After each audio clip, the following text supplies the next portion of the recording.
सियाए राम। पूर्ण गुरु सदा अपने भक्तों की रक्षा करते हैं और हर सांस में उनका ख्याल रखते हैं। अब मेरा मन ऐसे गुरु को समर्पित हो गया है। आप अंत तक मेरे साथी और सहायक हैं। संगत जी, यह घटना मेरे साथ इसी शुक्रवार को घटित हुई थी। मैं किसी सगे संबंधी को द्वारका छोड़कर वापस आ रहा था। मैं अपने एक्टिवा स्कूटर पर था। मुझे डाबड़ी मोड़ पर पुलिस वालों ने रोका और कहा कि एक्टिवा के पेपर दिखाओ।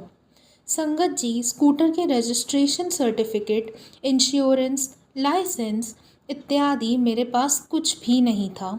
मैंने पुलिस वालों से कहा, जी मेरी अभी अभी नौकरी लगी है, यह स्कूटर मेरे सर्विस सेंटर का है और मेरे पास इनमें से कोई भी पेपर नहीं है। आप कृपया मुझे जाने दो, मेरे पास पैसे भी नहीं हैं।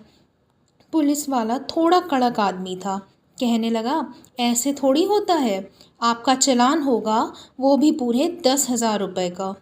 मैंने लगभग रोनी सी सूरत बनाकर कहा, जी मेरे पास तो कुछ भी पैसे नहीं हैं। उस पुलिस वाले ने मुझे ऊपर से नीचे तक घूर कर देखा और कड़कड़ती आवाज़ में कहा, आप इंतज़ार करो, हमारे इंस्पेक्टर साहब आ रहे हैं और वही बताएंगे कि आपका क्या करना है। साथ संगत जी, उस मुश्किल घड़ी में मैंने हमारे प्यारे हजूर पिताजी को याद किया और मन ही मन अरदास की, बाबा जी आप इस संकट की घड़ी में मुझे बाहर निकालो जी। मैं तो आपके दर का एक अदना सा सेवक हूँ। मुझे आपके सिवा किसी से कोई नहीं बचा सकता। अरदास करते करते मेरी आंखें भीग गई। अब इंस्पेक्टर आ गया और पूछने लगा, क्या हुआ है। मैंने प्रार्थना भरे शब्दों से सब कुछ बता दिया। अचानक उसकी नज़र मेरी टी शर्ट पर पड़ी और बोला, यह 297 क्या है, और आपकी गाड़ी पर भी यही 297 अंकित है, इसका क्या मतलब है। मैंने बड़े श्रद्धा भाव से कहा, जी ये हमारे महाराज जी का नंबर है और वो हमारे लिए सब कुछ है। मेरी बात सुनकर वह बोला, प्यार से बोलो जय सिया राम और आगे से स्कूटर के सब पेपर रख कर चला करो, तुम जा सकते हो। संगत जी, मेरी आंखें हजूर पिताजी को याद कर उनकी कृपा में देख आंसुओं से भीग गई।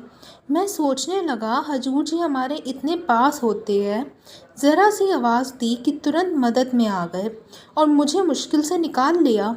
मैंने हजूर पिताजी का लख लख शुक्राना किया और स्कूटर स्टार्ट करके वापस आ गया। ओ की घड़ी नू देखण देई अपना बिरत संभाले।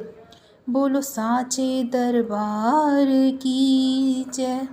सियाए राम। संगत जी, अगर साखी सुनाने में कोई भी भूल हो गई हो तो माफ़ कीजिएगा।